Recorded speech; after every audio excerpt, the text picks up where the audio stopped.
30 janvier 1996, un jeune homme disparaît après être descendu du métro. Un artiste en quête d'identité, passionné d'ésotérisme, puis en pleine crise spirituelle. Que lui est-il arrivé? Salvador Scal, 21 ans, disparaît mystérieusement à Naples après avoir passé l'après-midi avec des amis. Il rêvait d'un avenir brillant, d'art, de littérature, mais ces dernières semaines montrant un changement radical. Disparition volontaire ou autre chose? Voici son histoire. Salvatore vivait avec ses parents dans un quartier populaire de Naples, à proximité de la gare et du port. Il se passionnait pour l'art, la littérature et le cinéma. Mais il voulait plus que ça. Il aspirait à se faire un nom, à briller, à exister. Ses amis l'appelaient Icare, car il voulait s'élever vers le soleil. Le soir, il aimait se déguiser, porter des lunettes peintes et un manteau de fourrure aux 1000 reflets. Son excentricité était un jeu, mais aussi un moyen d'être vu. Avant sa disparition, Salvatore travaillait pour l'entreprise de nettoyage de sa sœur. Mais ce travail le frustre profondément. Il se sentait fait pour autre chose. Il rêvait de partir à Londres, de vivre d'autres choses.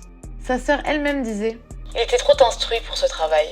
Il devait aspirer à mieux. Ne trouvant pas sa place, il explore le monde de l'ésotérisme. Avec des amis, il organise des séances pour tenter de communiquer avec ses idoles du monde de l'art et du divertissement. Il va même jusqu'à fabriquer un tableau avec des lettres et des chiffres pour ses expériences paranormales. Mais quelque chose change à Noël 1995. Il traverse une crise religieuse. Il se détourne soudain de l'ésotérisme, rase entièrement ses cheveux et adopte une apparence sobre, presque monastique. La veille de sa disparition, Salvatore confie un objet particulier à un ami, sa table ésotérique. Au dos, il y a un poème gravé, comme un dernier message, un au revoir.